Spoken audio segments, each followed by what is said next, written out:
The views and opinions expressed on this podcast are those of the hosts and guests as individuals, and do not necessarily reflect those of advertisers or sponsors. This show is intended as entertainment and commentary only. The producers strive for verisimilitude, but nothing said on this podcast should be taken as fact by the listener or viewer without performing due diligence.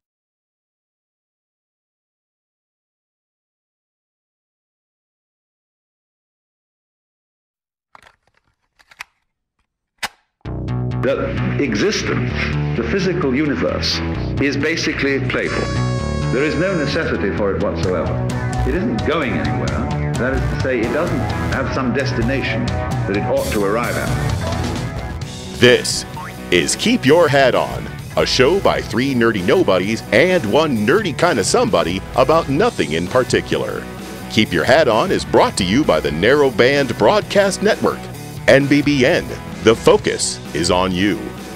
By PodSquadPDX.com, painless podcasting.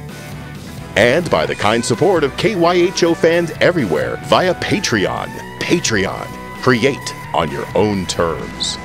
On this action-packed episode, it's all philosophy all the time.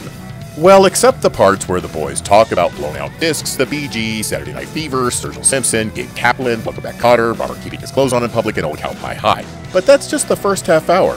Then it's philosophy, we promise. I'm your ever-bemused announcer, Michael Brumage, and let's get whatever the hell this is started.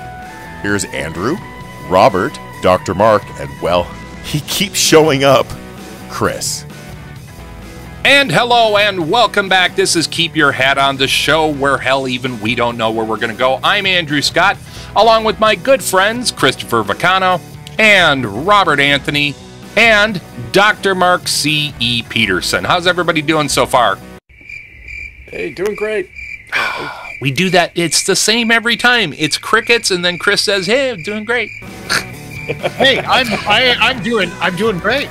Excellent. No, glad to hear it. I try to leave space for the other guys. Yeah, you try to leave space for the other guys, and it's taken up with crickets every time. Totally doing great.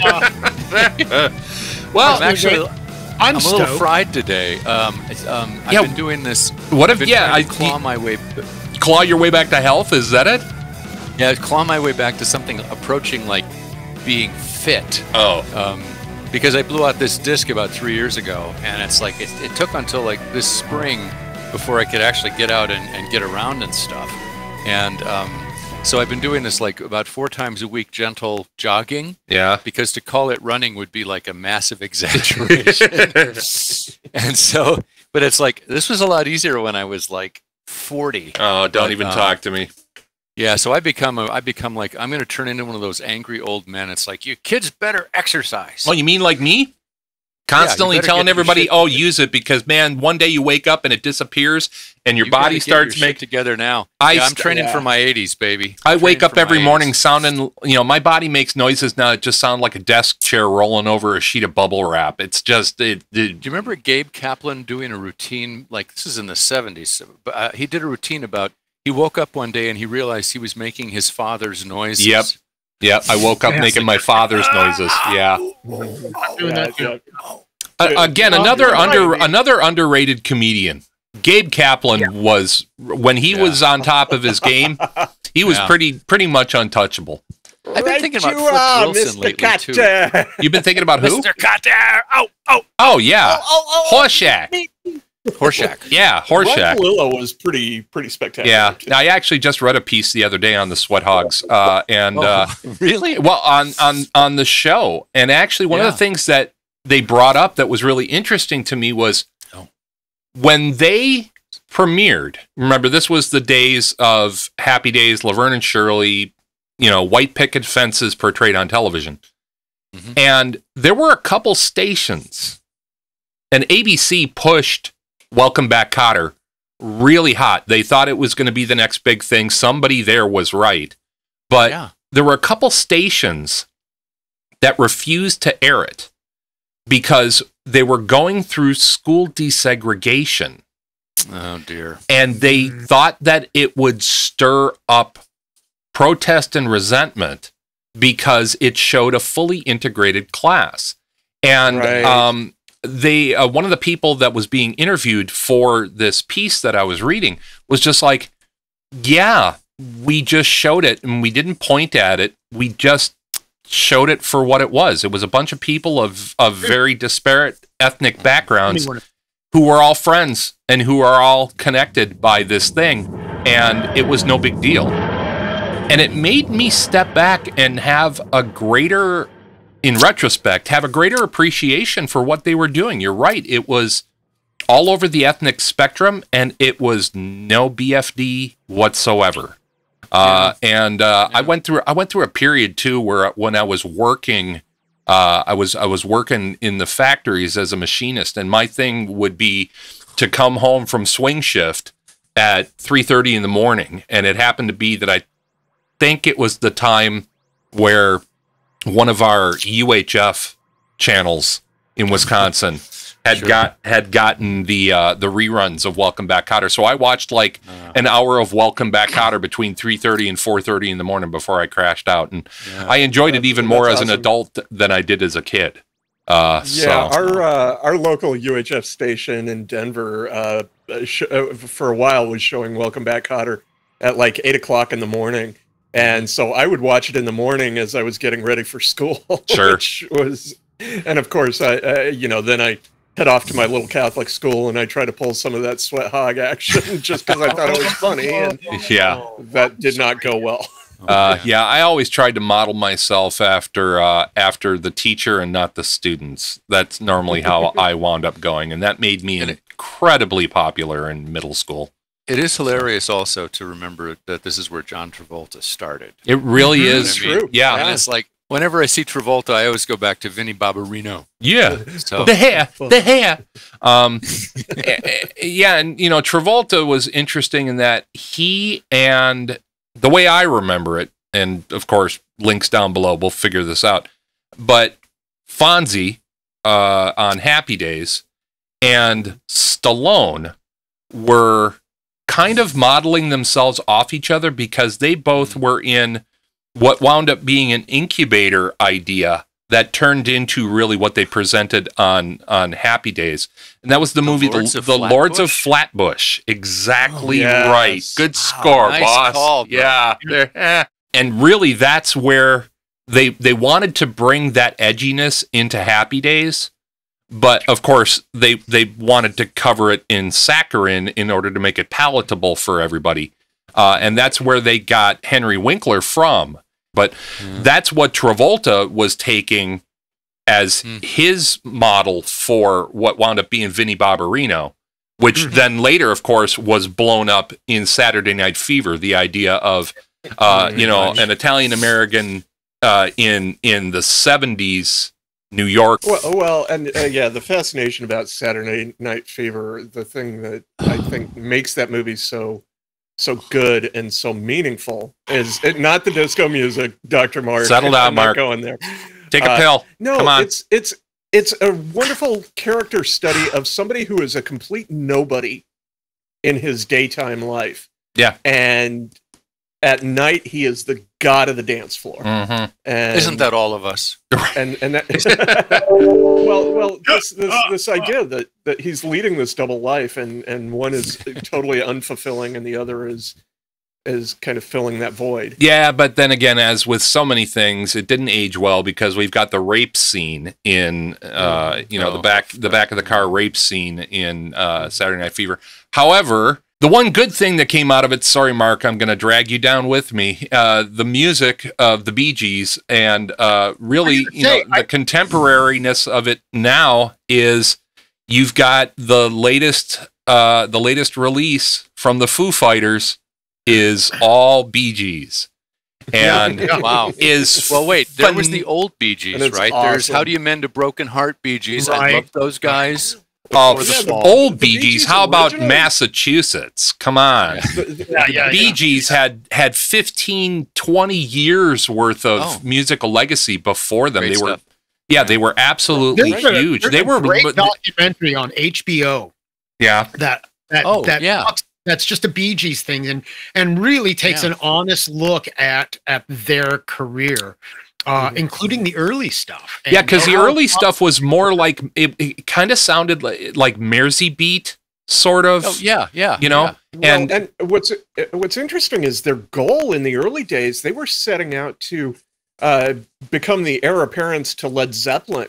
I mean, they tried to go in that direction too, and they were trying to fill that space, and they realized, there was just no oxygen in that room. Yeah, and smartly, their producer actually steered them to disco, and he said, "Look, I can make you guys giants in this area," and they were resistant to it. Nobody hated the box that the Bee Gees were put into more than the Brothers Gibb. Exactly so. They detested and actually really, really fought back about their music being labeled as disco.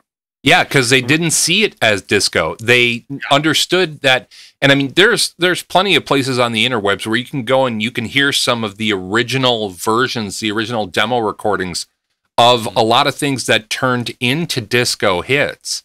But Barry and Maurice particularly were phenomenal songwriters.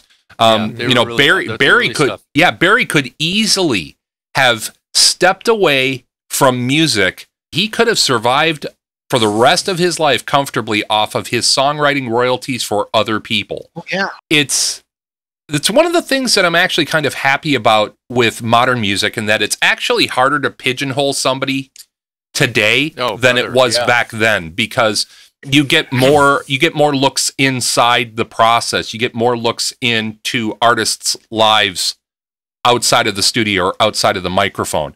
With people like the people that jump to mind for me are people like Sturgill Simpson, and the pigeonholing is something that I'm glad has kind of fallen away, because it gives artists more room to do different things. And Sturgill Simpson is a great example of that. In his last two releases were traditional bluegrass, but the album that he did before the pandemic hit about a year before, The Sound and the Fury, was a straight ahead rock album that was born off the backs of him going to Japan because he was a huge anime fan and wanting to do an audiovisual story about a Ronin, a Ronin in the modern age. And the film got released on Netflix. It's mind-blowing. It's great. The album's great. If he were to be successfully pigeonholed, we would never have gotten that. Absolutely. Well, and the film is called The Sound and the Fury. It's the same name as the album. And it is himself as an iconoclast. He insists on being an iconoclast. Yeah, I mean, first he took on the very narrow framework of country music, and just shattered it, and fearlessly shattered it without apology, and he took a lot of heat around Nashville for a long time. Oh yeah, a lot of it too was that he wasn't following the rules. Well, and part of the reason why he decided not to follow the rules is because after his first album, which was welcomed but not, it didn't light the world on fire. When he came out with his second album, Meta Modern Sounds of Country Music, he kind of felt like he was going to get dropped, and so he went the same way that Rush did before they released 2112. When Mercury was getting ready to drop them from their label, they went, well, you know what? If this is our last go, let's go out doing exactly what we want, sounding exactly like we sound, and that's the exact same path Sturgill took. And Metamodern just blew everybody's doors off, expressly because it was so different. It had touchstones back to country and bluegrass, but it certainly wasn't a country and bluegrass album, Wow. And then after that, he was just like, cool, I get to do what I want. Oh, by the way, I don't really need a record label anymore. And that's one of the things that Steve Earle is also the same thing. Very similar, yeah. He sort of paved that road. Oh hell yeah! Bit. And I mean, most of the guys in the country realm, alt country and no depression kind of music, the guys that I follow all went that path. Yes, Steve Earle, James McMurtry, Tyler Childers. And one of my I don't want to make it sound like one of my favorite things, but it was one of my favorite things of the last couple of years was when we started having this major racial backlash, and everybody was Twitter pating about, you know, Black Lives, all lives matter, man, and all this bullshit. And a couple artists started to step up and say, no, you know what? Black Lives Matter is important. People like Sturgill Simpson, people like Chris Stapleton, and people, and people in like it. And this happened, if I remember right, this happened in Sturgill's thread.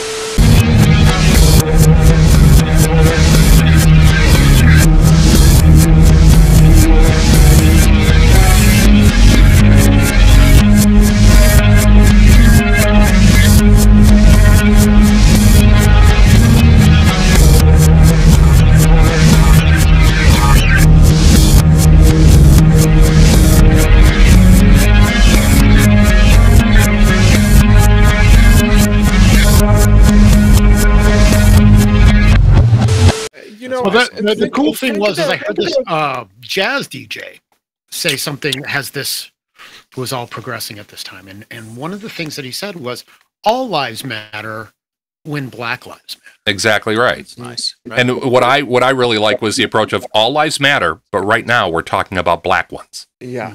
You know, and I can't agree with your guy more, Ty. That's really kind of where it is. But I was just going to say, it's funny. So let's just add one more rhetorical technique here. I've been telling people, when people have said all lives matter to me, I go, you don't believe that. Oh yeah. You only think yours does. Yeah. Yeah. That goes back to what we were talking about last show, where ask them about their freedom. Are you really? Yeah. Are you free? So are you? Which is something that I can't wait to do in public. What? Be free? Keep your clothes on. That's So we'll do that, you know. Or at minimum, keep your hat on. There we go. And with that, we're going to take a quick break. We're going to come right back with a very interesting show. If you want philosophy, we got a buttload of it for you. So stay put. This is Andy. That's Chris. That's Ty. That's Dr. Mark. This is Keep Your Hat On, and we'll be right back. Don't go anywhere.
And welcome back to Keep Your Hat on, the show where hell even we don't know where we're going to go. I'm Andrew Scott, along with my good friends Robert Anthony and Christopher Vicano and Dr. Mark Peterson, PhD, professor of important things in important places.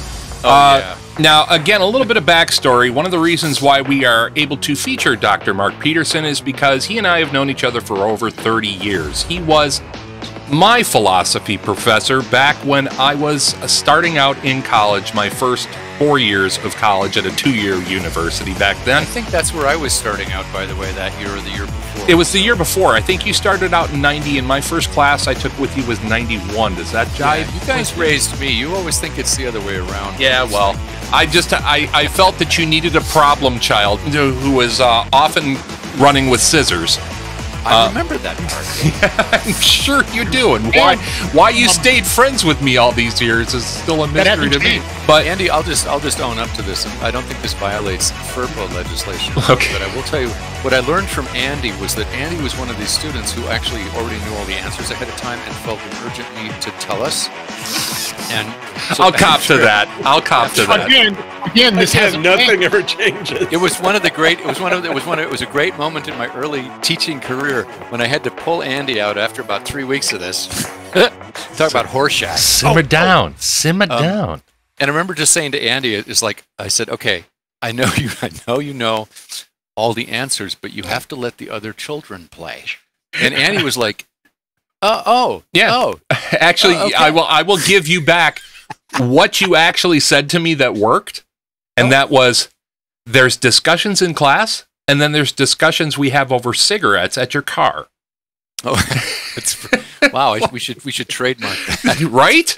And that does bring up something interesting in that there were, and this is probably a little less than it was back in the 90s, where the computer age was just dawning. And now everybody has the ability to self-educate themselves, actually slightly effectively.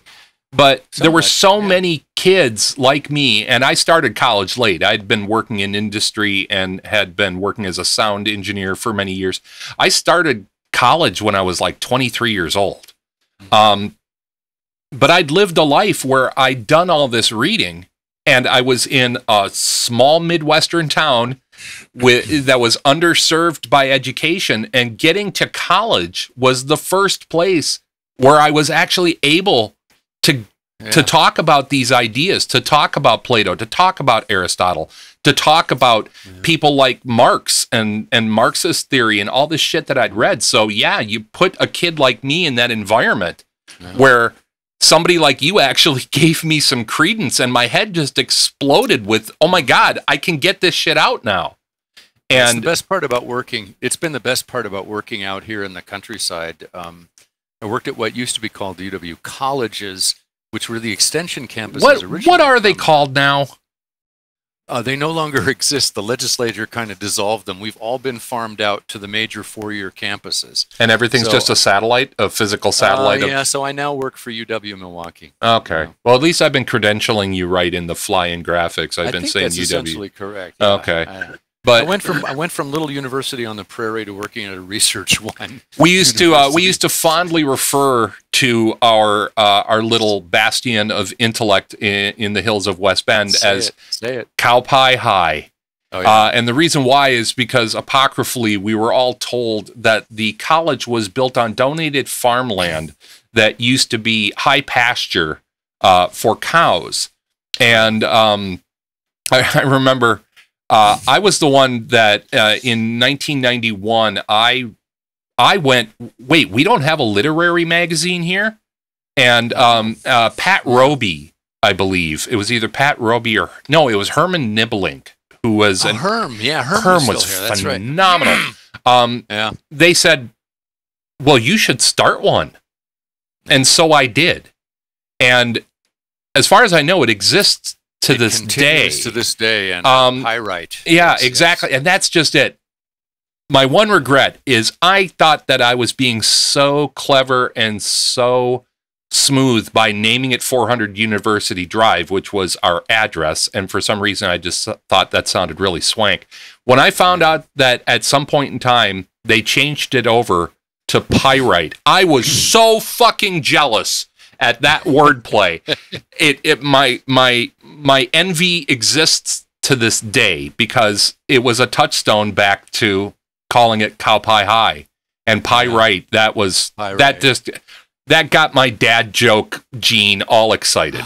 We like to say that fertile minds begin at cow pie. Right? There you go. That should have been put up on a sign. I will trot out our bona fides now that you've trash talked us, and that's that it did turn out that students who started at us, and we're seamlessly transferred to every other campus. Yep. Students who start with us have a more likelihood of graduating with a degree than students who start at Madison do. Aha. Yeah, that always kind of chafed them. Yeah, well, I think it really has to do with the amount of attention that each student was able to get, and the access to the professors at a smaller university like that can't be beat. Can't be beat. It's been fun. It's been really fun. And now, just to get people up to speed, you're on sabbatical and trying to get some shit writ that has not been writ for a long time. Is that what's going on? Oh yeah, I got about 10 years worth of notes and stuff that I'm trying to collate. I learned this new word, to constellate something. Oh, which I love that. It's a very sexy new kind of scholarly term, but it means you sort of do the clouds really look like a clown's face? Does the Big Dipper really look like a dipper? I think that's what I'm going to start calling my studio, is my recording constellation, because it is just a bunch of shit scattered around, and it probably makes sense in some way, shape, or form, but not from where I'm standing.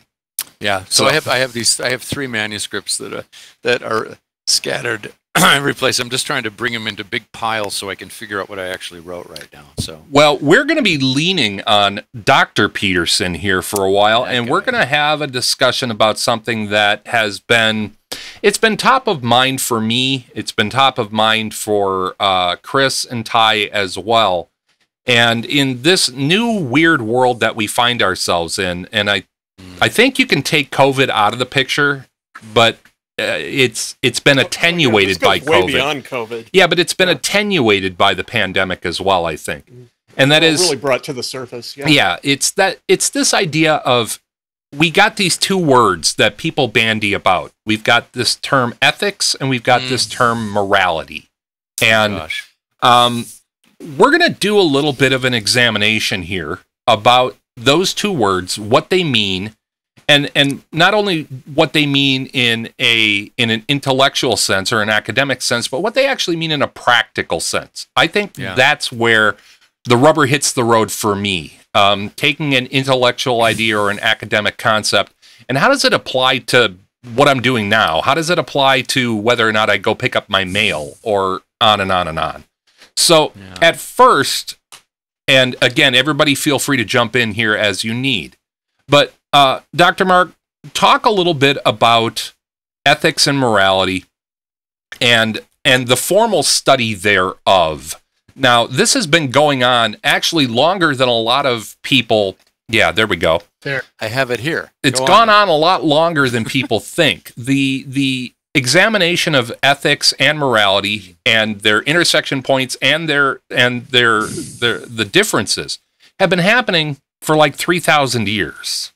Sure. But really, what is ethics? What is morality? And we're going to run from there with scissors. Okay, so get the scissors out. Right? Where are mine? I'll get them here somewhere. There we go. Well, that's really a hemostat, but we'll have to go with that. I got scissors. Oh my gosh. Okay. Why? So, in Western civilization, it goes back further than this in other places, but in Western civilization, I don't know if this is in real time or not, or backwards, Aristotle's Nicomachean ethics. Actually, this is one of the things I'm working on. So nowadays, so here's the thing. So let's just look at the words first, right? Mm-hmm. Ethics and morality, they're typically used interchangeably by regular folks, right? When we're out in the normal universe, these are pretty much the same thing. But there's a technical difference philosophically. So when you start digging down on them and you want to go, what are we really talking about here? This is sort of where it ends up.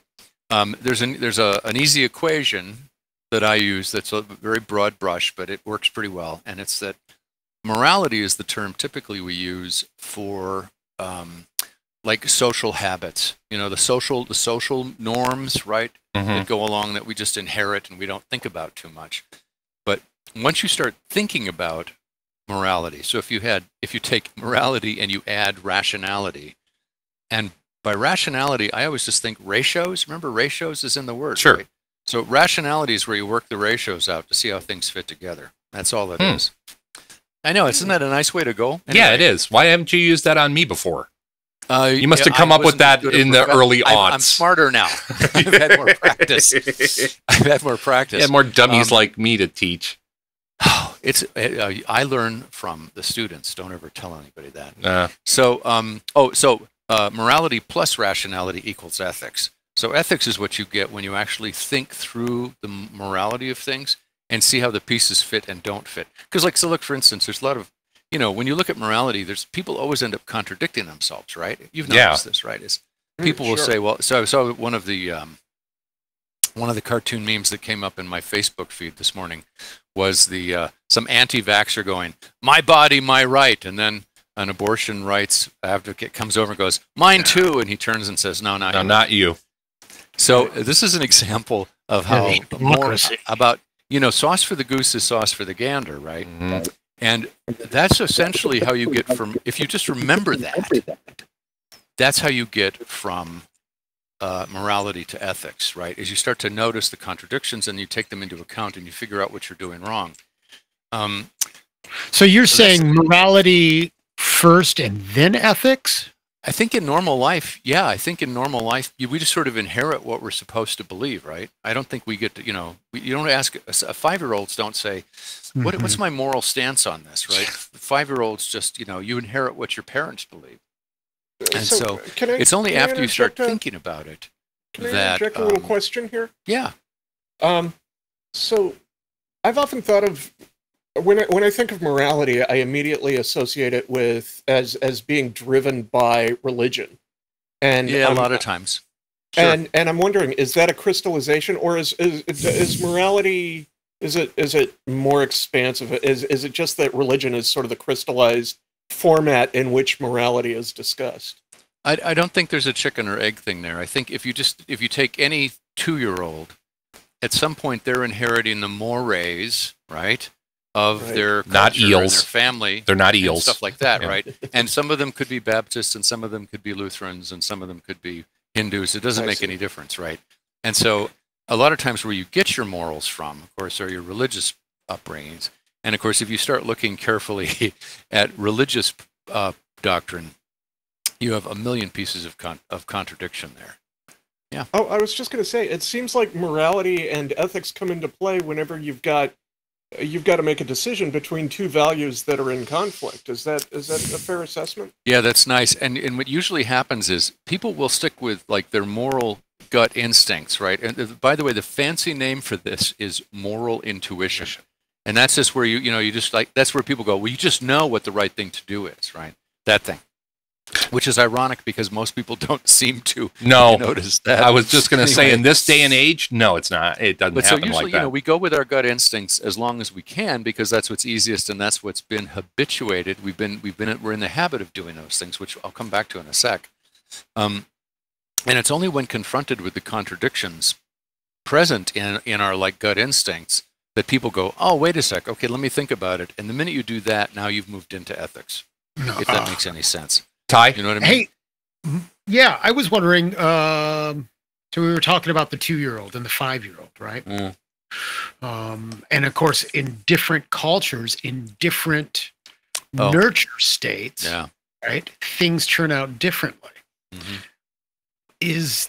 Do we consider some of the nature aspects of that upbringing? I mean, everybody wants to do the good thing, to please their tribe, to be kind. I mean, babies, everybody wants to smile, right? Yeah, I was just going to bring that up, Ty. I think that's a good thing that you're bringing up, Ty, in that there's a lot of scientific evidence to show that if left on their own, infants will normally make the compassionate choice. They will choose to share.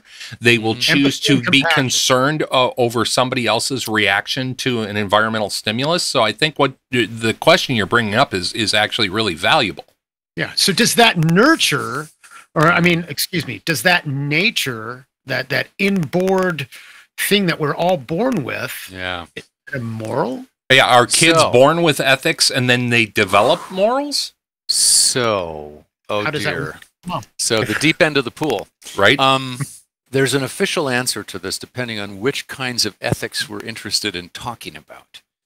And of course, what happened in the last, what year is this now? 2020 something, 2021, the last 300 or 400 years, the answer is that ethics is about rational choice and rational deliberation and making judgments about when things do and do not have what actions do and do not have moral worth, right?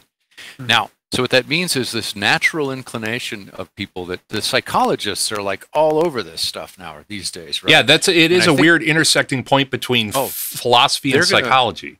Oh yeah, they're going to answer these questions about the natural instincts that we have. Yeah, the behavioral psychology side of it. Yeah, because they're collecting the data, right? Mm-hmm. And there are a bunch of philosophers who are like running scared from that, by the way, because we're going to be out of work on a bunch of these fronts once there's data. Yeah, that's my opinion. But there's some that don't. So okay, let's go back to Aristotle. This is a good place to start with this. We'll always go back to Aristotle. You know, it's funny. There's a guy named, when I was coming up, there was this guy at the University of Chicago named Morty Adler. And I think back now, I think he was one of the very first Bill Moyers interviews I saw on PBS in like 1970 something, 6 or something. And Dr. Adler wrote this really pretty good little book called Aristotle for Everybody. And he was a complete. Oh, he also was one of the guys who was involved in creating the Great Books Project at Chicago. Oh, right. Yeah, so this guy is like, doom. Okay. But anyway, he was Aristotle mad, and I remember thinking how silly that was until about 10 years ago, and now, anyway, everything old is new again. It comes back around. Okay, Aristotle, who really started to use the word ethics in terms of this question about what's the best way for us to behave. Notes actually, he even says it in his book. He says that it's related to the word hexis, Hexis in Greek, which means habit. And so when Aristotle started writing about ethics, what he was really writing about was, and like stupefyingly commonsensical.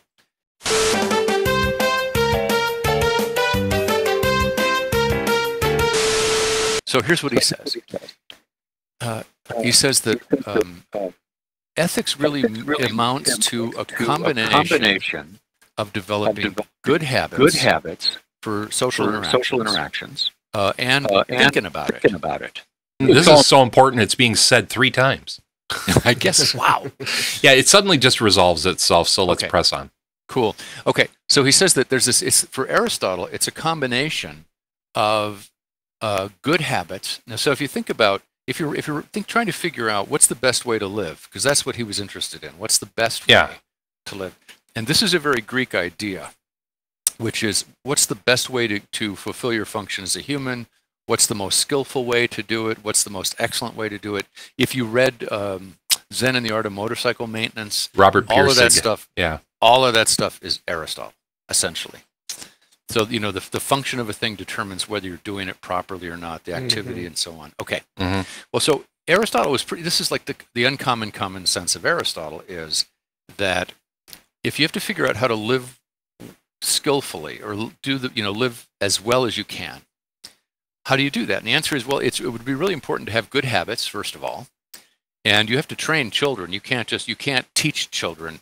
You have to train them first, and then later on in life, they'll figure out whether their training was any good. We all do that. Right? Yeah. And so he takes this into account, and it's like, it's really good if you have good habits, like growing up, right? Because then that makes your life easier.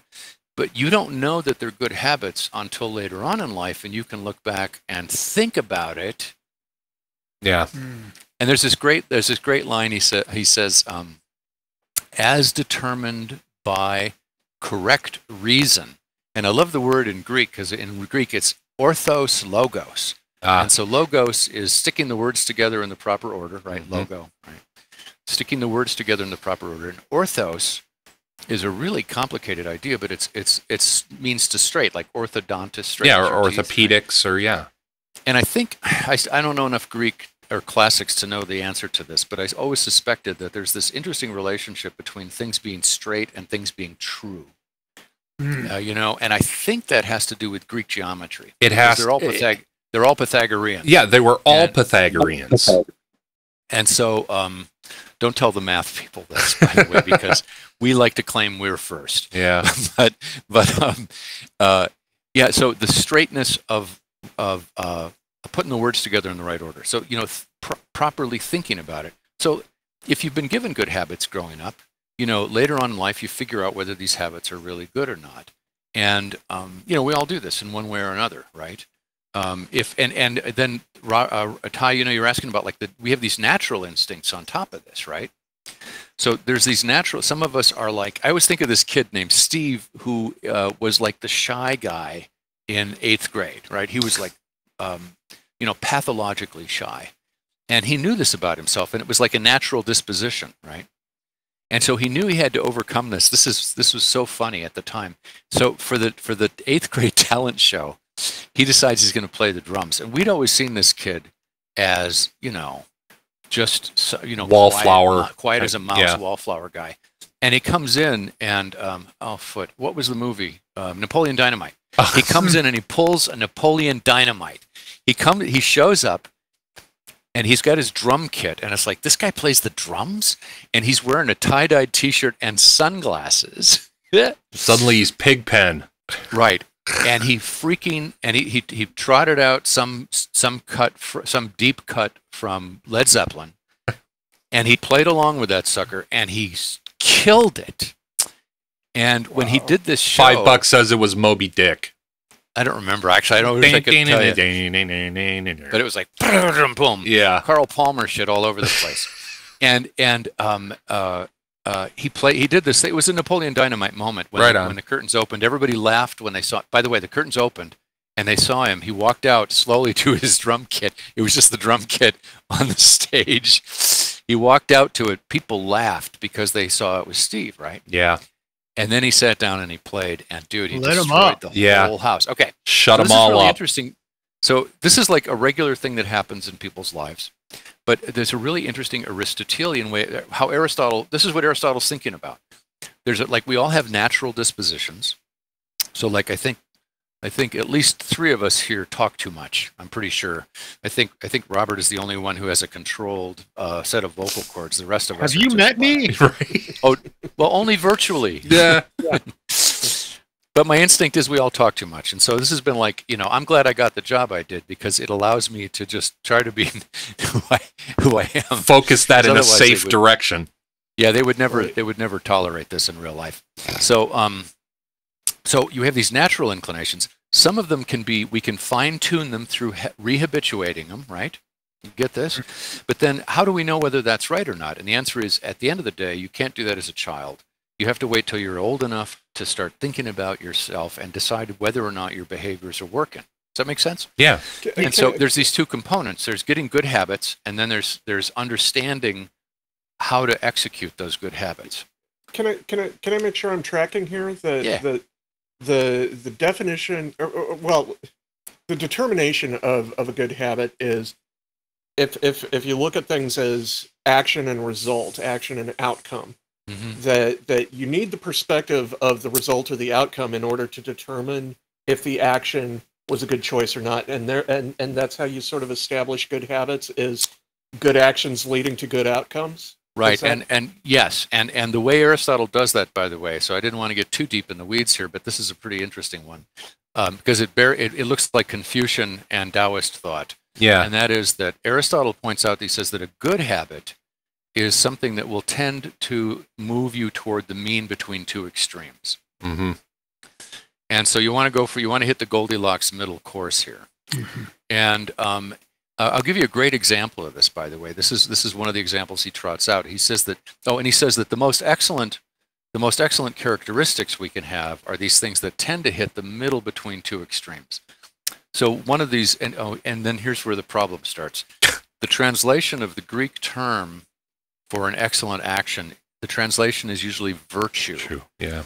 And virtue is like, I have a real bad problem with it now because it sounds like some 19th century, English set of like, Edwardian, Victorian kind of tied up in gender roles and things. But what he's especially, and because literally virtue literally means manly thing in Latin. Yeah. So like, there's a gender problem here from the top, right? But if you think virtuoso instead, so what would be a virtuoso move, right? That starts to get at what he's talking about. Okay, so this is a good example. Is as a mean between two extremes. He says that courage is a middle path, is the middle action between too much or too little. So if you have too little courage, you're a coward. And if you have too much courage, you're reckless. And if you translate this into battlefield issues, which he did, what you get is like, what's the most skillful action to have if you're in combat? To be a coward? That's like too much, not enough courage. Yeah, or to be reckless. Get people killed, yeah, right? Right. Or second lieutenants freshly out of West Point in Vietnam. Yeah. Boys, we're going to take this hill. The sergeant says, sir, that's a bad idea. Yeah. Right? If you have too much, it's reckless. And so you want to hit that middle line of being courageous. And one of the nice things about this is you can define courage for the Greeks as knowing when to be afraid. And that's a really nice sort of way to think about it. Yeah, it almost seems like courage introduces the idea of judgment, right? Yeah. Is it fair to say that Chris's question and statement and what you just said is describing consequentialism? Not yet. No, we're going to get to we're going to get to that after the other side of the break. But I hear the class bell ringing right now. Everybody can head out to Commons. This is Keep Your Hat On. I'm Andrew Scott, along with Dr. Mark Peterson, Robert Anthony, and Christopher Vicano, and we will be back in just a minute. On the other side of this break, we're going to get further into the ethical/moral weeds. Be prepared. If you got them. Right? Puffer fish, pass the puffer. Pass the puffer.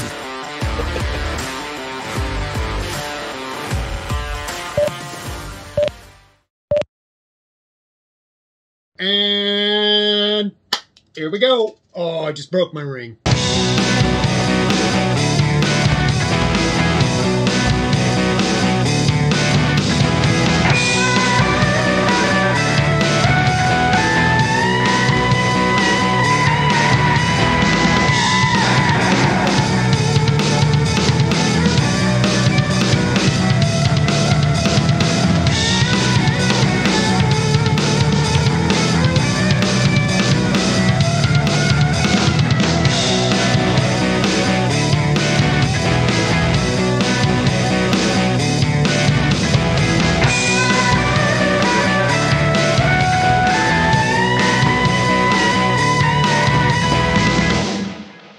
Yep.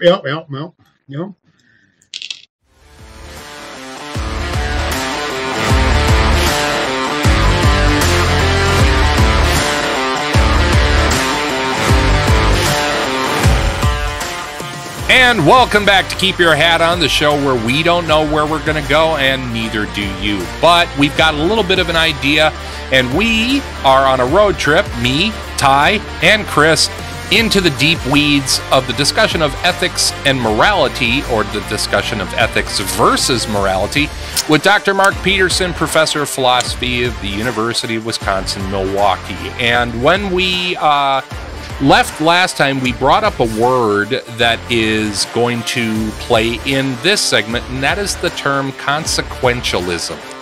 And Ty, you kind of left with a question that got partially answered. Yeah.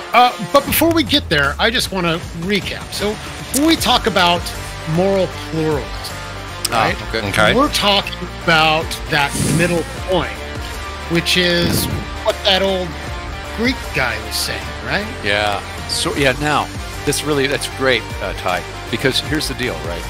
If all of ethics was simply about learning where the sort of the middle point is between extremes in your behavior, right? That's going to vary all over the damn place by culture, right? Yeah. And so, like, I mean, in the United States, what does it mean to be Christian in the United States? And so, depending on which kind of Christian you grow up being, that'll have a lot to do with your morality, right? If you look at Islam, for instance, and we're watching the Taliban take back Afghanistan now, their attitudes toward women are very different than the attitudes toward women in Egypt, right, which is another Islamic country, or Jordan, right, for that matter. And so if we're just left with this question about how do you develop certain habits that accommodate a culture you're in, now we have just cultural relativism. So whatever is good for your culture is always going to be good, right? If we stop there, then there's no way for us to say things like the Taliban's treatment of women is bad, right?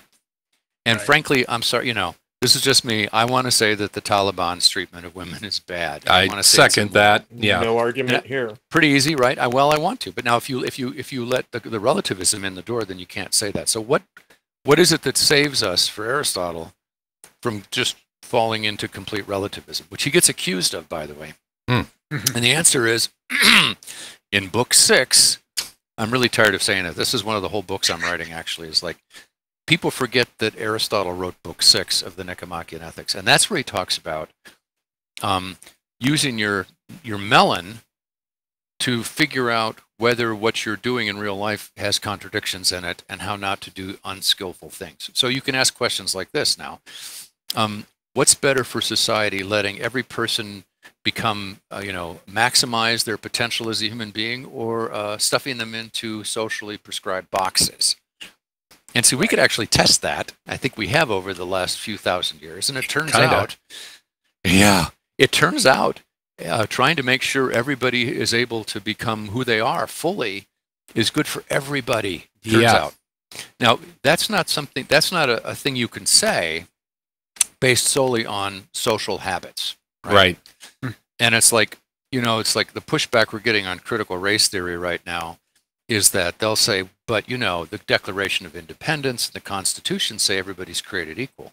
And it's like, well, yeah, that's nice. But that's not what's happening. 3/5. Inconvenient truth.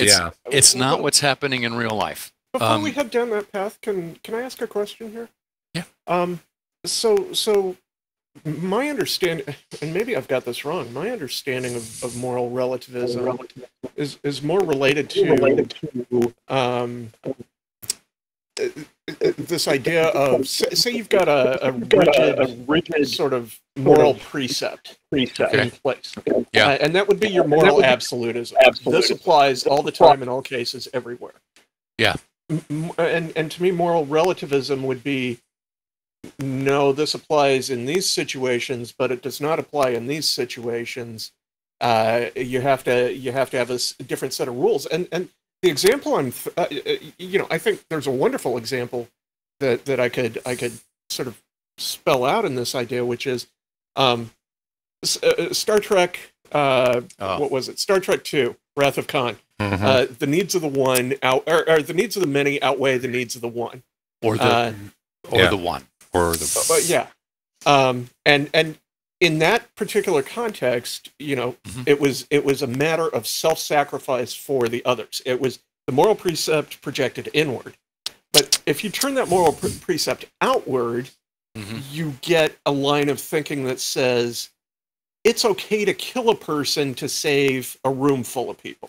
Well, and I want to throw something in here that I feel is salient. It's, if you'll remember who delivered that line. Who gave that line? Spock. Yeah, Mr. Logic. Yeah. So I think that's I just wanted to put that out there. So so the relativism, Chris, is this idea that there's no absolute morality. That's essentially what it is. So absolute precepts just there's no such thing, and it all depends on what you feel at the moment. And so a lot of times cultural relativism pins the idea that all morality is simply, by the way, this is what Nietzsche said that just drove the 19th century mad. Nietzsche went, boys, isn't all this ethics stuff just personal preference? Yeah. And it's like they just freaked out. Kicking an anthill. Yeah. And they still freak out, by the way. And I've gotten in trouble. I've gotten in a lot of trouble with ethics people over the years. There's a whole field in philosophy, right, who that's all they do is ethics. And every time I'm around these people, that's the first thing I ask them. I say, so what do you do with Nietzsche? Yeah. And it's like, is So it you just just start off by kicking him in the shins. Hide him in the Yeah, corner. pretty much. Yeah, we Well, don't talk to him anymore. Philosophers can be really vicious with each other. We really play rough when Yeah, we play with yeah, each they other. do. We have a bad reputation, Well, in fact, not as a me. result of this. Yeah. Go to an APA dinner. Oh, dude. Yeah, you have to learn the weapons of your enemy. That was what I was taught. Anyway, because it's like I don't take any of this thing seriously enough. Honestly, I was raised too Socratically to believe I actually know the answers to everything. You know, I mean, it's like I'm pretty sure I don't. Well, and I'm but going to there are people drag Socrates back into this towards the end. Okay. Well, there are people who do think they know everything. All right.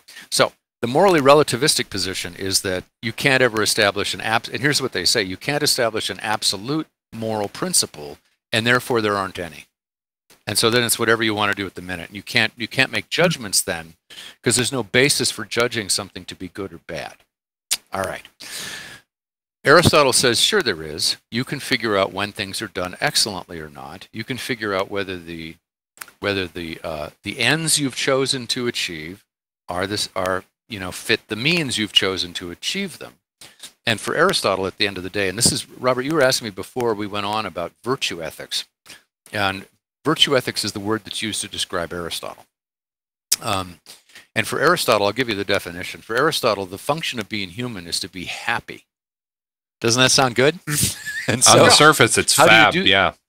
How do you do that? And Aristotle says, you have to figure out what it means to be who you are, and then you have to do that skillfully. And this is like, oh. And now you can hear the psychological dimensions that float through that thing, right? And all the rest of that stuff. And it's like, well, I'm going to have to look at the world to understand because how I fit in the world. And like, you know, I live out here in West Bend, which is like not the same as living downtown Toronto or New York or LA. Or even Milwaukee, Portland. Frankly. Yeah. Or even Milwaukee. And so it's like, you know, how do I accommodate my sense of morality to living here? And I have to make all those decisions, right? Okay. That's your sort of Aristotelian notion. Now, as we clock ahead, and we're going to go to the consequential question. We were asked about consequentialism. By the time we get to the late 1700s, a couple of things have happened in Western civilization. The big one was that Christianity took it over. Yeah. And so one of the things that happened then, and this is, by the way, this is just something I've been chewing on, so I have no idea if this is true or not, by the way. But this seems to fit. It's my working hypothesis.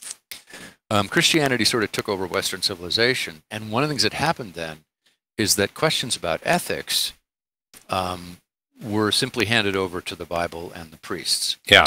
And so the questions about the goodness of an action was determined by the authorities in power who were empowered to do that. And specifically, of course, they were speaking on behalf of the authority of the Judeo-Christian God. Yeah. The end. Okay. So there's another interesting line, too. I found this in Aristotle. This is one of the things about reading these old books is it takes forever to really get all the pieces together. He has this awesome line where he says, now, of course, the reason why you'd want to study ethics is so that you can actually have a better life and have a good life, because otherwise, why would you bother? And it occurred to me at some point that for the Christians, at least, there's nothing you can do to make your life good. That's all in the hands of the sky god. Thanks, original sin. And so you can't make yourself good. And so there's nothing you can do about it. And so one of the things that happens is, for Aristotle, ethics was, and he says this repeatedly, a practical science. It's practical. It has to do with what you can actually do in the world. But after Christianity comes along, there's nothing you can do to make yourself good. So what's left? And the answer is making judgments about moral actions. Yeah. And the sort of snazzy way I've come to talk about that is privileging theory over practice. Ooh. Yeah, pretty snazzy. Yeah. And so what we get with, though, is like, and this is a perfectly reasonable historical progression. You get Immanuel Kant, boom, the big guy. Categorical imperative. Up. Right. And Kant is coming out of the Enlightenment, right? The Enlightenment happens when by the time you get in the early 1800s, people are starting to look at translations of the Bible and going, humans wrote this. Yeah. Right? So the authority starts to trickle away. Kant comes along, metaphysical foundations of morals, right? Metaphysische Anfangsgründe. It was a lot more entertaining to say it that way. It is, isn't it? It's good in German. It's always fun to say stuff in German, right? It's always better in German.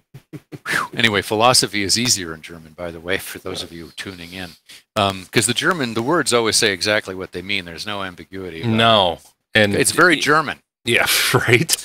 So we have the most efficient form of philosophy in the world. That's right, but we keep all the verbs till the end. Don't mention the war. So Kant comes up with a theoretical model based on the idea of Kant believed he had elicited principles that were universal to morality, not just like practical and relative, but like universal. And the universal principle he came up with was non-consequentialist. So it's like actually, I'm going to start with examples, and then I'll use the technical language after this. Okay, so there's two ways. So once we get to the 19th century, there's sort of two ways you can decide whether things are moral or not. You can look at whether the action itself is right or wrong, right, based on some principle. Mm-hmm. Or you can look at the consequences and see if it had a good outcome. And that's the consequentialism stuff. So I want to do that second. So Kant said, look, there are just some things that are right or wrong. Well, how would you know what those are? And he goes through a very long argument that took Andy a month and a half to read. It was a slog. It is. You got to get a machete out for that stuff. Oh wow! But Kant came up with this thing called the Categorical Imperative, which I still what the hell is that? Well, in English, it's this. And I'll try to actually. It doesn't help when I translate it into English, but it comes down to sort of like the golden rule. A bit. And the idea is that an action has moral value if the principle that guided your action can be universal for all other human beings. And so what that meant was that if the rules that you're using to govern your actions, right, can be universalizable to everybody, then your action's okay. And so this pins it to essentially it's like, what's the golden rule again? Hill to climb. Yeah, do unto others as you'd have them do unto you. I've already gone under the water like twice. That's all right. I'm on my. You got your floaty with you? Okay. But it's taken on water too. So this is a little tricky because he pins this stuff to the idea that there are universal categories of reasoning, and he uses those ideas that rationality is something that all human beings have. And I'll give you the crux of the whole argument is, he says that if you've ever noticed, it's possible for your reasoning to override your inclinations, right? So for instance, this happened. Oh, I'll come back to that example in a minute. No, I'll do it now. Do it now. I was walking to class. This was in Toronto. And I'm walking to class. I'm actually walking to Kant, a seminar on Kant. And it was a snowy day in Toronto, and the snow was piled up all over the place. And I found, in the snowbank next to the light, there was a lady's wallet purse, right? Oh, a clutch kind of thing, yeah. Yeah. And I opened the sucker up, and I think, and I'm looking for, and of course, I'm a nice person, it turns out, which I'm really unhappy about some days. Yeah. But anyway, I look inside. What a drag. And there's her driver's license, and her address is on it, and it's like right around the corner. And then I look in the wallet, and there's like $200 in there. Yeah.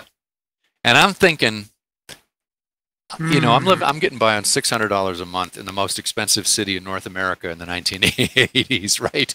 And it was like, if I just took the money and put it in the mailbox, that would be fine.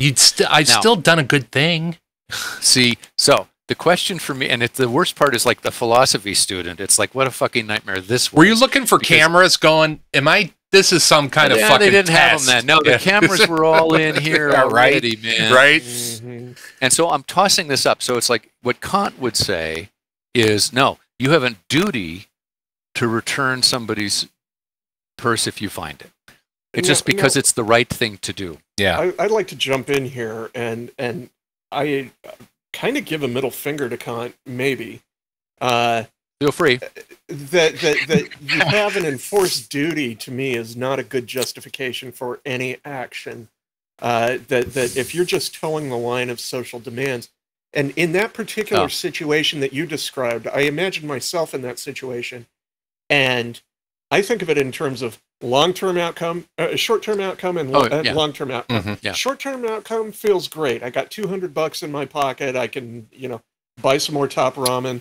Whatever. Right. Long-term outcome, though, is, and I'm capable of reasoning it out in the moment and say, yeah, but I'm going to feel like shit for that for a long time. I'm going to carry that with me. That's going to be a regret. And I will carry it with me until I somehow make it right. So I am going to avoid that long-term consequence by suffering not getting the short-term gain. Right. So now was it the Stanford experiment where they gave the kids the cookies and said, "Hey, if you just leave the cookie," I think it was marshmallow test. Yeah. Oh, marshmallows. That's right. It was the marshmallows. Yeah. If you leave them here, you can leave with 3 of them, or it was something. Let me come back to that in a sec, Chris, because you jumped ahead to the next part of the example. I ate them. I bet you did. Did you? Yeah. I was one of those kids who could wait. 5 minutes, my ass. Okay, but see, Chris, that's determining the moral value based on the consequences of the action, right? And not on whether the action itself is required by a sense of duty. Yeah. And so Kant falls into this. This is where Robert, you were talking about deontological before, right? Fancy. Mm-hmm. And deontos means duties and obligations, right? So there's an ethics based on duties and obligations. And by the way, this matters because all of the theories that we have in America about how things are supposed to work, about rights, it's all deontological. That's deontological. Because does this woman have a right to have her wallet back? And the answer is yeah, right? We'd say yeah. She does. Did I have an obligation to bring it back to her? And the answer is yeah. Now that's to decide in advance of any consequences. And when Kant says that rationality can override your inclinations, he pins everything to that because it's weirdly true that you can, and my inclination was to keep the money, but rationality was going, you really need to bring it back to her. You should, right? She has a right to this. That's how, so all that rights stuff and duties and obligation stuff, in that case, the actions are like, are standalones, right? You just know whether it's the right thing to do based on whether you have an obligation to do it and whether there are rights involved. Now that's deontology. The consequential stuff is exactly what you laid out, which is what are the consequences going to be? And unlike you, I could have kept the money and never felt bad about it. That's a life skill.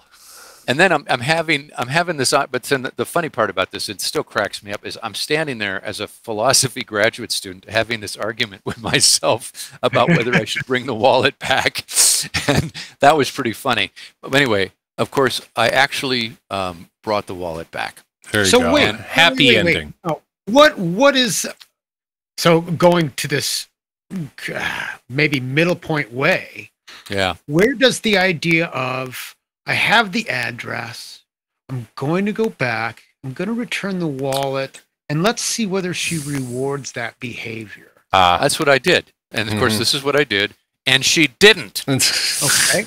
But I think it's interesting, Ty, that you bring up that even in that dynamic, there's kind of a subtext that's running in your head that is still looking at at the potential of a given result. And I'm going to put a star in this portion of the show for a future show, because in different realms of ethical inquiry, some of us have things that inform our actions, like karma, and that is a very different thing. And empathy, which also does that. But I tell you what, I think that's right. We're going to take another quick break right here. Don't worry, we're not done. We promise you more philosophy in just a minute. This is Keep Your Hat On.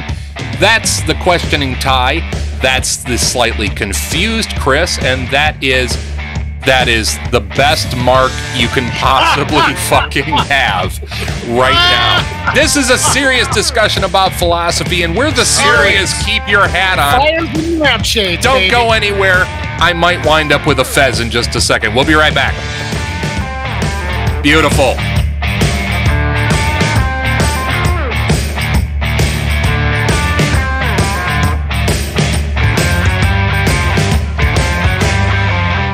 Alexa, play the latest episode of Keep Your Hat On podcast on Amazon Music.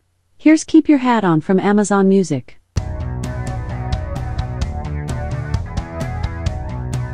So that's a thing you can do now.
And we are back for our final segment in this adventure in ethics with the Keep Your Hat On guys. I'm Andrew Scott. That's Christopher Vicano. That is Robert Anthony. And this is Dr. Mark Peterson. And really what we're doing in this segment is we're kind of finding the place where the rubber meets the road. We really have, when we discuss things like ethics and morality, it's a little bit bifurcated in that we've got one side that is looking at ethical and morality questions from a place of the greatest good for the greatest amount of people. It certainly wouldn't be morale. Morale? But then we've got the other side of it. Garlic and butter? You're right. Yeah, Ty, you owe me morals. It's almost time. Yeah. It's almost time. But on the other side of this... about morals? Let's do it about mushrooms. Yeah, there we go. But on the other Yay! Don't yell. Don't yell. It hurts my ears, son. The other piece of the greatest good for the greatest number of people with the lowest harm. That's utilitarianism. But on the other side of it, we essentially have this idea that morality is a way to shape your behavior in a grander sense. And in a kind of absolute sense. Exactly. Yeah. In a very, it's either this or that. It is a very black and white thing versus the other side, which, I don't know, you want to call it grayscale, for lack of a better way of describing it. But Mark, where do you wind up going with this idea that there's really two camps? Yeah, so in real life, what happens is, so when you sort of boil down what people say and do about morality, nowadays you kind of end up in one of these two places. Either they decide that the moral value of an action depends on some sense of what's right and wrong, some absolute sense of right and wrong, right? And that's deontological. That comes out of Kant. Mm-hmm. But also John Locke. I mean, America is founded on this, right? We hold some truths to be self-evident. Right? Yeah, we kind of tend to forget him in the writing of things. Oh, yeah. John Locke, you have to remember, he and Jefferson were buddies, man. Yeah. So it's like right in there. Madison worshipped at the altar of John exactly. Locke. Sure. So people either go that way or they wander over into utilitarianism, which is all this, you work out what are the odds of the certain, consequences, and then you base the morality on how good the consequences were. Okay. What happens in real life is people don't do one of those. They vacillate between them based on whatever serves their interests most. And circumstance. And to whom the morality is being applied. Right? Yeah. Mm-hmm. Yeah. And if you think about this, it's like, I get into this trouble with my friends in environmental ethics all the time. The president of Exxon Corporation thinks that they're a moral person, right? Do you know what I mean? They don't care about drilling in the Arctic National Wildlife Refuge. They, to them, they have a right to do it, and so on. So, when it serves your interests, people will pick rights, and when it serves their interests, people will pick consequences.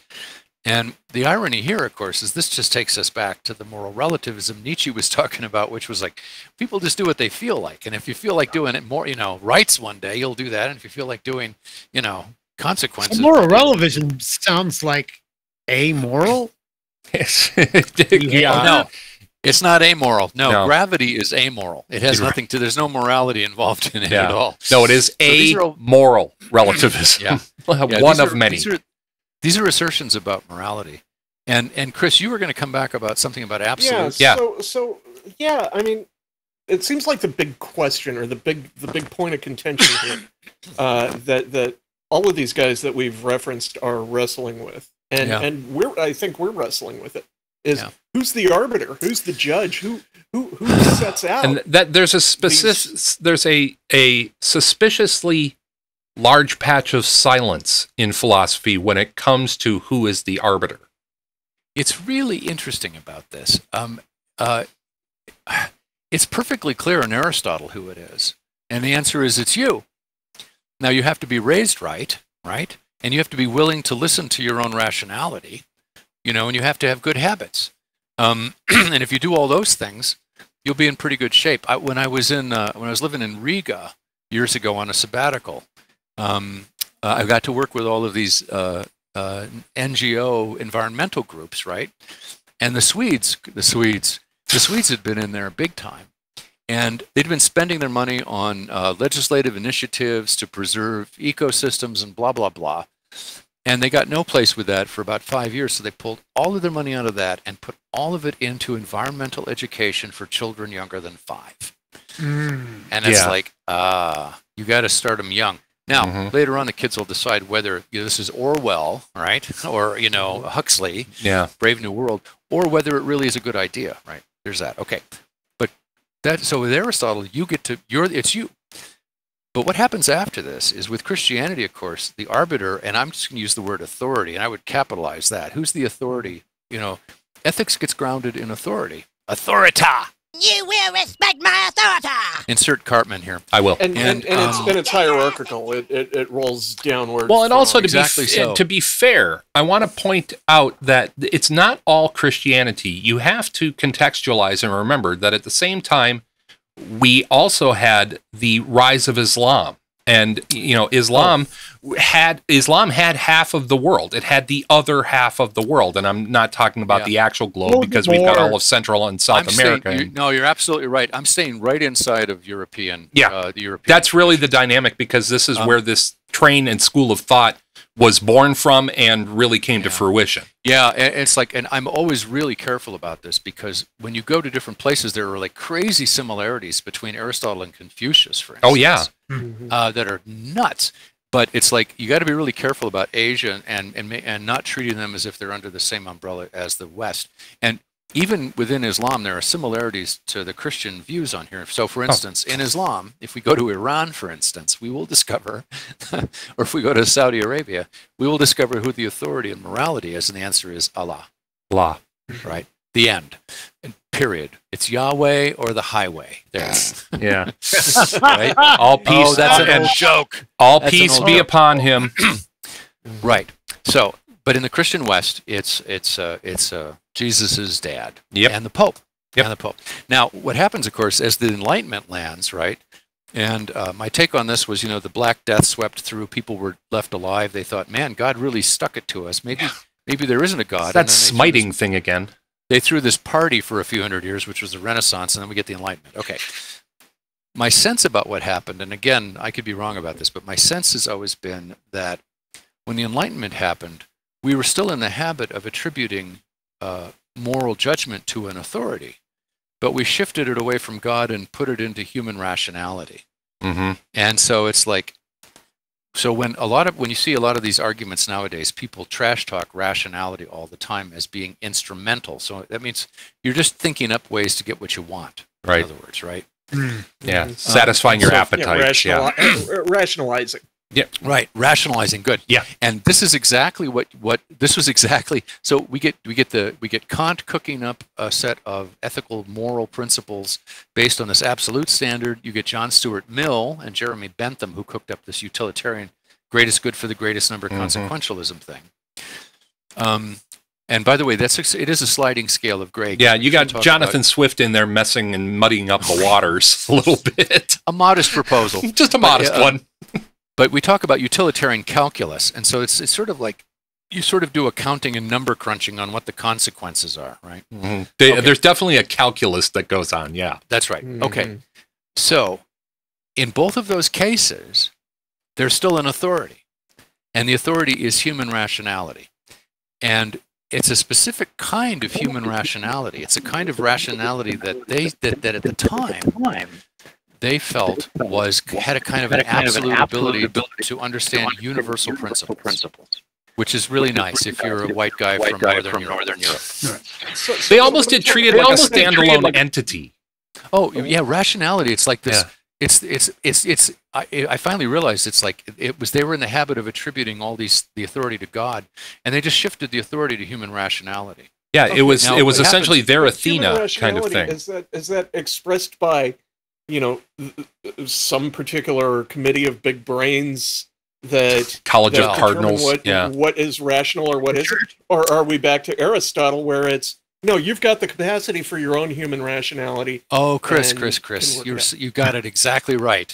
It's like there was a committee of big brains, and they're called philosophers. And this committee of big brains decides what rationality is. Well, okay, this sounded great getting into the end of the 19th century. Remember, it's like we were in an era where Pope said, remember this, and God said, let there be Newton, and all was light. Remember this stuff? Mm-hmm. And it was like, oh, human reason will guide the way. It's like, yeah, then World War I happened. Yeah. And then, and this is exactly where Nietzsche stuck the knife in. Mm-hmm. Because you could say, oh, we're just being rational. And it's like, when people are rational, they just are using rationality to rationalize things they wanted on the basis of their appetites. I'm just following orders. And that's what I was going to ask about, is back to Aristotle and the happiness.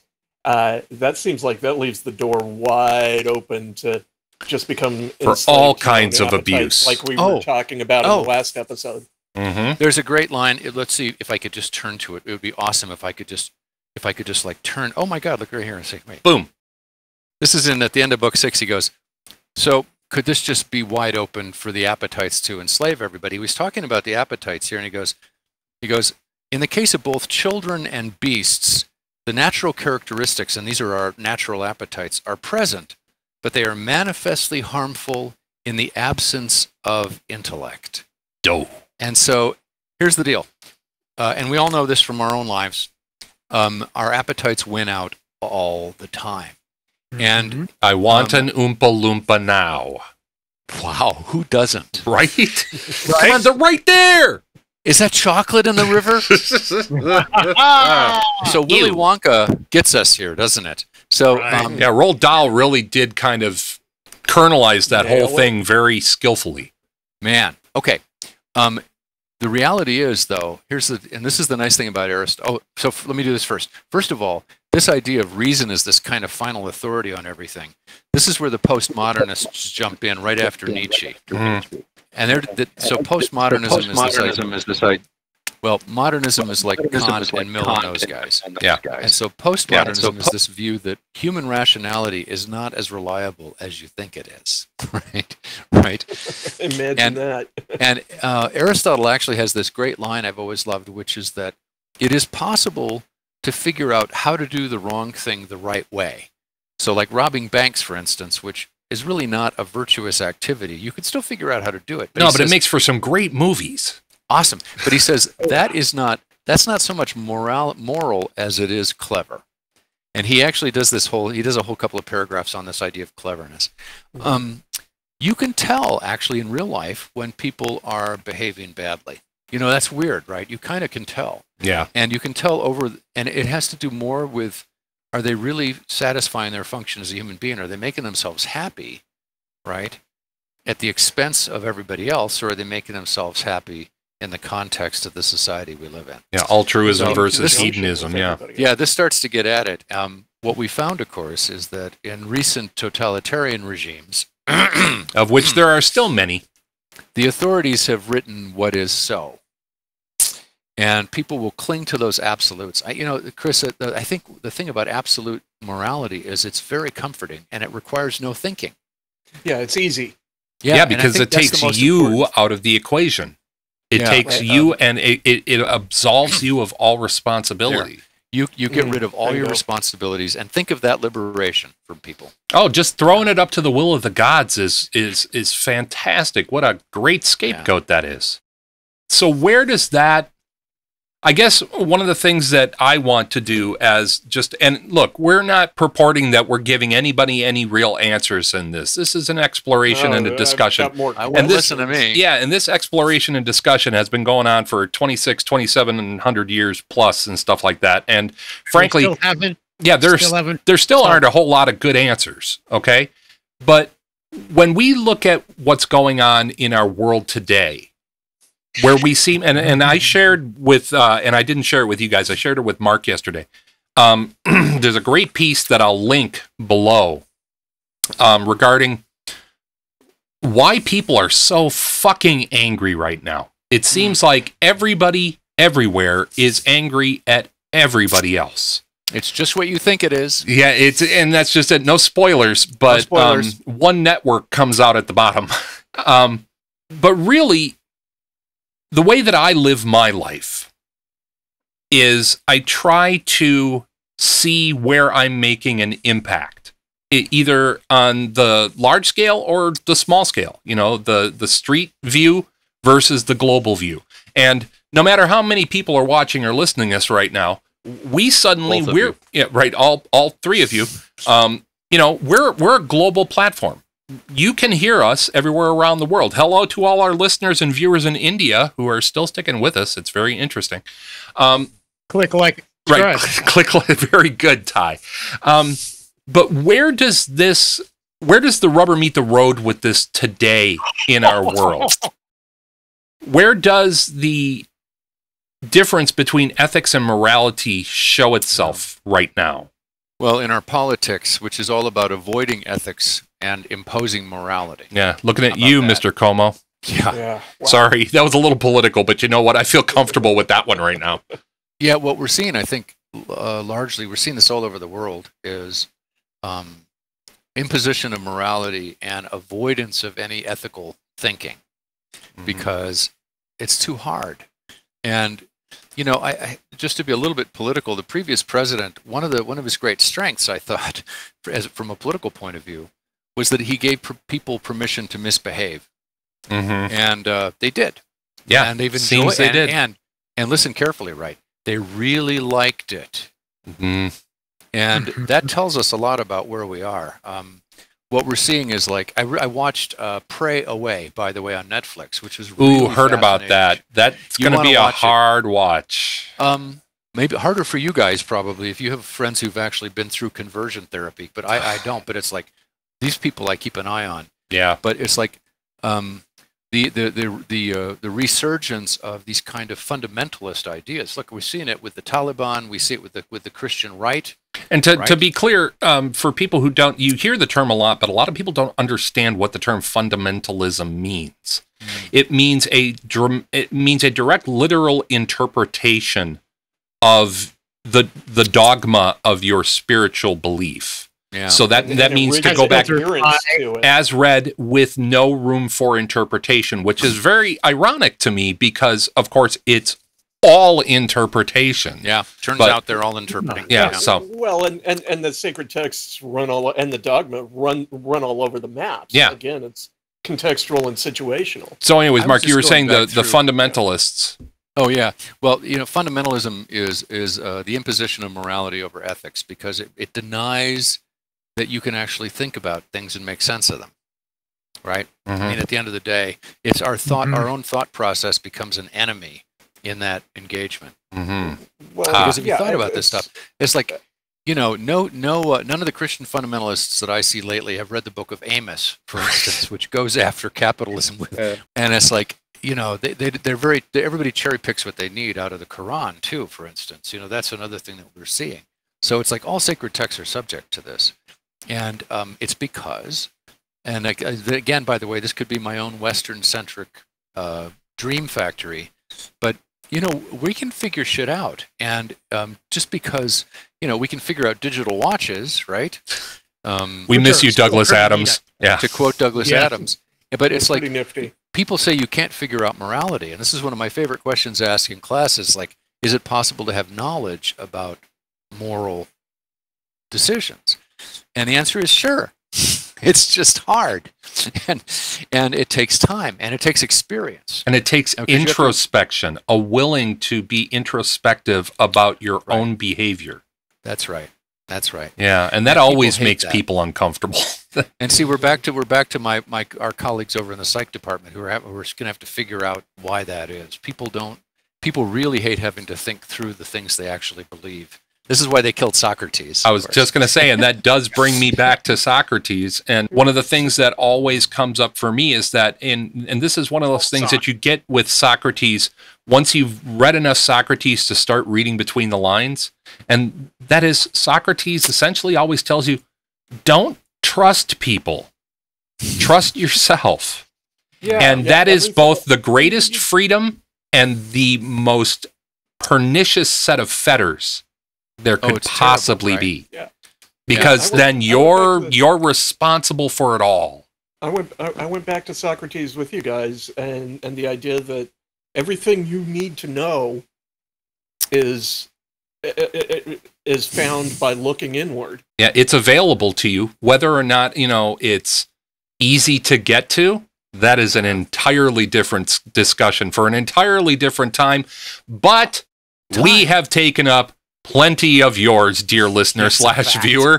Oh man, I feel good. I stuck that landing. It is an Olympic moment here. And we're going to wrap this up. This was a fascinating discussion. Do not for a second think that we're not going to do this shit again. But until next time, everybody, this is Keep Your Hat On. I'm Andrew Scott. That's Chris Vicano. That is Robert Anthony. Robert, are you okay, buddy? Everything in here still feels solid? Didn't all turn to gel? Talk to me in a few days. Gotcha. And that is Dr. Mark Peterson. Again, wear the hats. Do us a favor, like, click, and subscribe. But until next time, as always, keep your hat on, because we may end up miles from here. Take care, everybody. Get your shots, wash your hands, wear your masks, and we'll see you again next time. Bye-bye, everybody. Well, there's a chunk of time you can't get back. From Portland, Oregon, this has been Keep Your Hat On, a big little show about a whole lot of nothing in particular.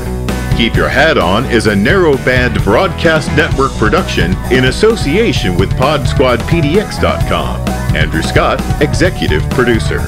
Robert Anthony and Chris Vicano, associate producers.